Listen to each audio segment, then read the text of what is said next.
감사원장 같은 경우에는 헌정사상 초유의 감사원장 탄핵이 되는데 일단 직무가 정지되면 업무 수행이 차질이 있을 것 같아요. 왜냐하면 감사원 같은 그렇습니다. 경우는 7명, 감사원장 포함해서 예. 7명의 감사위원으로 해서 주요 감사위원회. 결정을 하는데 지금 원장이 빠지니까 뭐 성향상으로 봤을 때는 3대3 구도가 되더라고요. 그럼 결정할 수 있는 것도 없고 이건 뭐 그냥 감사원 내부도 반쪽이 나지 않을까라는 생각이 좀 들어요. 그게 이제 아마 예.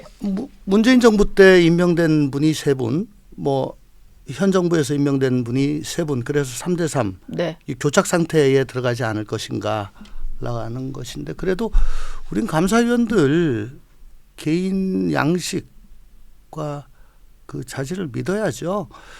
그 언론에서 자꾸 우리 조은석 감사위원 이 뭐 민주당 성향이다. 뭐 문재인 정부에서 임명이 되긴 했으니까 네. 그렇게 분류를 하더라고요. 글쎄, 제가 평검사 마지막에 중앙지검 특수 1부에서 조은석 그 네. 같이 감사위원하고 일하셨군요. 같은 부에서 일했는데 네. 이 친구는 죄송합니다, 감사위원님. 예. 조은석 감사위원은 정치 성향이란 건 없어요. 다만 범법한 거는 두고 못 보는 아주 독종이죠. 예. 아주 독종입니다. 그래서 피의자들이 굉장히 싫어했고 네. 실제 세월호 참사 당시에 형사부장, 대검 형사부장으로 있었는데 그때 법무부나 박근혜 청와대에서는 그 해경 뭐 이런 사람들을 업무상 과실치사로 엮지 마라. 네. 그래서 우병우 저 수석이 계속 압력 넣고 또 검찰국장도 뭐 어쩌고 저 전화 연결하고 그래서 이걸 기소하느니 마느니 그랬잖아요. 네. 그때 당시에 이제 이게 대검 형사부 소관인데 형사부장으로서 네. 이걸 업무상 과실치사로 해야 된다고 바닥바닥 우기다가 찍혔어요. 대검 형사부장 시절에 박근혜 정부 청와대와는 또 결이 다른 뭐 이런 수사 결과를 내놔서 그러다가 결국은 이제 뭐 청주지검 갔다가 사법연수원 부원장. 네. 그러니까 계속 거꾸로 간 거죠. 자리가. 뭔가 근데 한직으로 계속 밀려난 겁니다. 검사로서의 뭐 인생 역정은 윤석열 대통령이랑도 좀 비슷한 것 같네요. 뭐 고검검사는 아니니까 그 정도는 아닌데. 네. 어쨌든 뭐 검사장 했던 사람이니까 또 고검검사 보낼 수는 없는 거고. 네. 그리고 북부에서 차장으로 있을 때 그 유명한 청목회 사건이 있습니다. 예. 전국 청원경찰 친목협의회라고 청목회 사건. 네. 거기서 이제 자기들 청원경찰법 그거 개정해달라고 이제 막 로비를 하고 그 정치자금 주고 막 그랬거든요.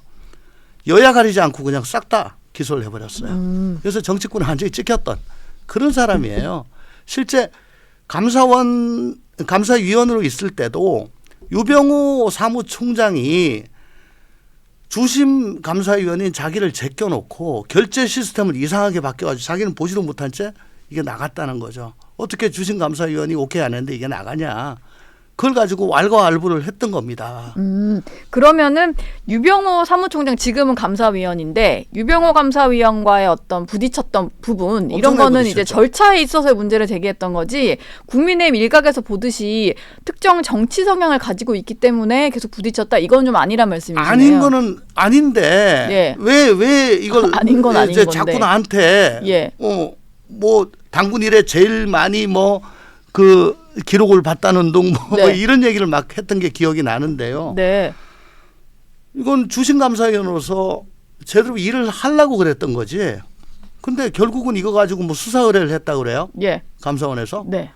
참 아이러니합니다. 그런 사람하고 같이 6명밖에 안 되는 감사위원회 들어가지고 그 앉아 있는다는 게 참 얼마나 어색할지. 근데 예전에 저는 이런 게 좀 기억이 나는데 이번에 뭐 관저 이전 감사 관련해서도 조은석 위원이 감사원에서 공개를 못하겠다 회의록을 그랬더니 개인 의견서 내겠다 이렇게 조금 혼자 다른 얘기를 하셨고 예전에는 최재해 감사원장 같은 경우에 조은석 감사위원의 어떤 얘기를 좀 듣고는 전현희 당시 이제 권익위원장 감사를 했었잖아요. 그래서 전현희 의원의 뭐 변호인인 줄 알았다 뭐 이런 식의 표현을 했어요. 그래서 그러니까 그때는 전현희의 편을 든 것처럼 보이니까 전 정부 쪽이고 또 이번에는 그 회의록을 공개는 못하겠다. 그러면 또 현 정부 유리하도록 한 거잖아요. 예. 그러니까 원칙에 따라 가지고 하는 사람이다 이 얘기입니다. 네.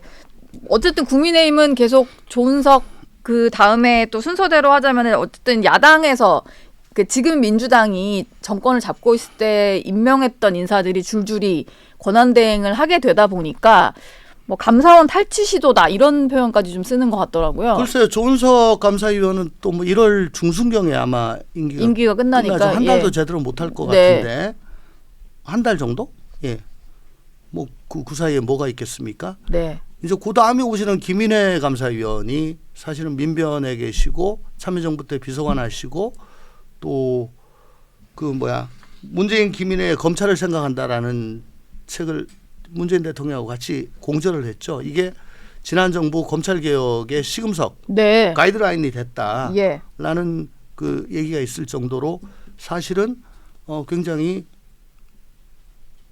또 실제 열린민주당인가 공천받아가 출마도 하셨어요. 아, 오히려 조은석 감사위원보다는 다음에 오실 김인혜 감사위원의 성향이 조금 더 뚜렷한 그렇죠. 그런 거군요. 그렇죠. 예. 예.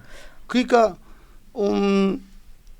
이분은 또 더군다나 뭐 임기가 내년 거의 연말까지 네. 있는 걸로 알아요. 예. 조은석 감사위원 가지고는 별로 신경 안 써도 될 것 같은데. 다음 타자가 오히려 더 성향이 있다. 하도 수사를 갖다가 악랄하게 독하게 해가지고 넌 예. 제가 이제 제 후배거든요. 예. 같은 부에 있을 때 넌 좋은 석이 아니고 넌 나쁜 석이야. 아, 라고 얘기를 했어요. 이름 개그를 예. 조은석 아니고 나쁜 석이다. 예. 어쨌든 이제 잘 모르던 내용을 알게 됐습니다. 뭐 친분이 마침 있으셔가지고 친분이라기보다 이제 예. 아주 어릴 때부터 그러니까 한 20 몇 년 전부터 저 일을 같이 수사를 해보셨으니까 지금 뭐 감사원은 그렇고요. 서울중앙지검 같은 경우도 서울중앙지검장 그리고 4차장 검사의 반부패 수사 2부장까지 다 직무가 정지될 위기인데 뭐 당연히 내일이면 정지가 될 거예요.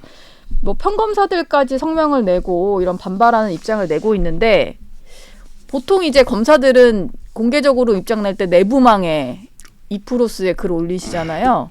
이 줄줄이 이어지는 성명은 좀 어떻게 보셨나요? 도이치모터스 주가 조작 사건 때 저는 사실 이런 걸 기대를 했었어요. 아, 내부적으로. 지금 이 탄핵으로 인해 가지고 정치적 중립성, 독립성이 심각하게 침해될 우려가 있다라는 이유로 이렇게 지금 반발을 하는데 네. 저는 도이치모터스 사건의 그 수사 과정에서도 검찰총장은 어쨌든 검찰청사에 불러라. 뭐 포트라인은 안 세우더라도 그리고 철저하게 수사해라. 근데 어떻게 됐습니까? 총장 모르는 사이에 안가로 가서 외부에서 조사를. 휴대폰도 예. 내놓고 그렇게 됐잖아요. 네. 무혐의해 주려면 청사 앞에서 포트라인에 세웠어야죠. 봐주려면 세게 해야 됩니다. 근데 그것도 안 해. 그리고 그 이후에 뭐 여러 가지 의혹들이 많이 제기됐음에도 불구하고 또 수사 심의회까지 열었음에도 그 기소 공고에도 불구하고 불기소를 해버렸잖아요. 만약 그때 기소를 했다면 지금 민주당의 김건희 여사에 대한 특검 주장이 동력을 잃었을 겁니다. 예. 예. 저는 그때 절차도 안 맞아 결론도 이상해 그저 설설 기는 모습. 윤석열 정부의 검찰에 이제 더 이상 저는 기대를 안 한다라고 저는 마음을 먹었습니다. 검찰의 정치적 중립성, 독립성을 심각하게 침해를 했다면 그 케이스입니다. 그때는 왜 입 다물고 가만히 있다가 네. 자기네 검사장, 자기네 차장 탄핵된다고 하니까 난리를 치냐. 그러면 도대체 제가 검사였으면 그때 난리를 쳤을 거예요. 도이치 때. 검사들은 그런 기계가 있었고 지사형들이 꽤 있었습니다. 지사형 검사 다 없어지고 지금 생계형 검사만 있는 것 같아요. 부안 내동하는. 네. 이거는 저는 뭐 잡음이라고 들립니다.